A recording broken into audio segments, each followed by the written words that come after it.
Bihar Bharat Tiwari encounter मामला अब दिल्ली के जंतर मंतर पहुंच चुका है। अभी जो हमारी मौजूदगी है वो जंतर मंतर पर है। भरत तिवारी के भाई चंदन तिवारी यहाँ पर बैठे हुए हैं। वो लगातार जो है यहाँ पर धरना प्रदर्शन कर रहे हैं। सर, क्या कुछ मांग है, पहले ये बताइए। और भरत तिवारी की जिस तरह से इनकाउंटर हुआ है उस पर क्या? हमें न्याय चाहिए और जितने भी पुलिस वाले हैं, दोषी हैं, उनको फांसी की सजा दी जाए। मेरी मांग यही है। लेकिन इसमें जो है पुलिस को लेकर जो बकायदा बयान जो लगातार दिया गया है उसमें, जिसमें भरत तिवारी की बातें कही गई है, लेकिन जो वीडियो निकलकर सामने आया है जिसमें उन्होंने अपना पूरा पिस्टल जो है बाहर फेंक दिया था, पुलिस के सामने अपने आप को सरेंडर कर दिया, लेकिन फिर भी जो है उन पर गोलियां चलाई गई। तो क्या कहेंगे इस पर? ये अपना कायरता छिपाने के लिए ये सब हरकत करी है बिहार पुलिस ने।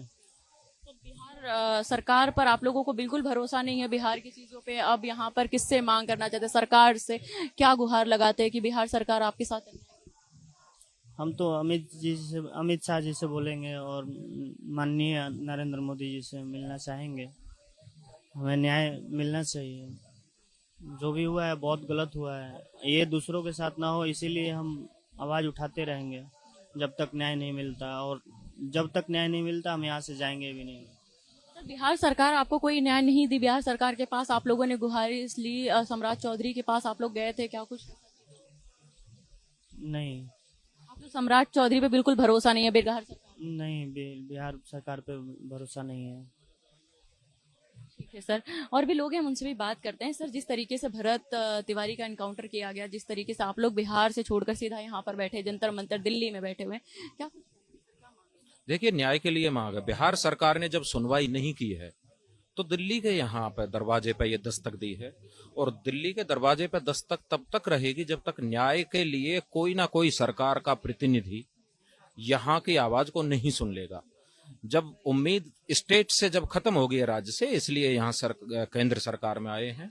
और भरत तिवारी जी के लिए यही न्याय है कि जो उनके लिए न्यायिक जो गठन हुआ है जो जांच का, उससे पहले उनकी गिरफ्तारी होनी चाहिए, नहीं तो वो तो प्रभावित करेंगे जांच को। जो आरोपी हैं उनकी गिरफ्तारी होनी चाहिए।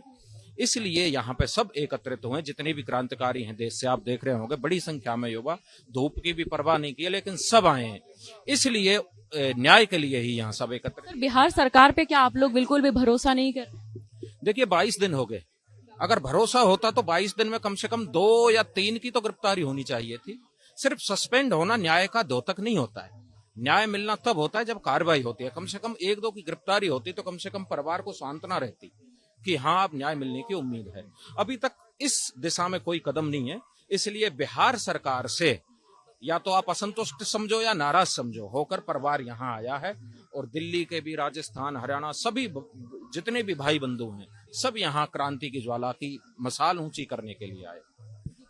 अब देख सकते हैं किस तरीके से जो है भरत तिवारी के भाई चंदन तिवारी यहाँ पर बैठे हुए हैं। उनको जो है अब बिहार सरकार पे बिल्कुल भरोसा नहीं है, इसलिए वो दिल्ली के जंतर मंतर पर आए हुए हैं। उनका जो है न्याय की गुहारिश है, वो गृह मंत्री अमित शाह और नरेंद्र मोदी से गुहारिश कर रहे हैं कि उनके भाई के दोषी को जो है सख्त से सख्त कार्रवाई की जाए, उनको जो है फांसी की सजा दी जाए, ऐसा उनका मांग है। अब देखना यही होगा कि आखिरकार जिस तरीके से बिहार से वो जंतर मंतर का सफर पूरा करके जंतर मंतर पे वो धरना प्रदर्शन कर रहे हैं और अपनी मांग जो है पूरी करवाने की पूरी कोशिश कर रहे हैं, सरकार से गुहारिश लगा रहे हैं। अब देखना ये होगा कि आखिरकार किस तरह से सरकार इस पर कदम उठाती है, ये तो आने वाले समय में ही पता चल पाएगा। कैमरा पर्सन विक्रांत के साथ तनु चौधरी, दिल्ली।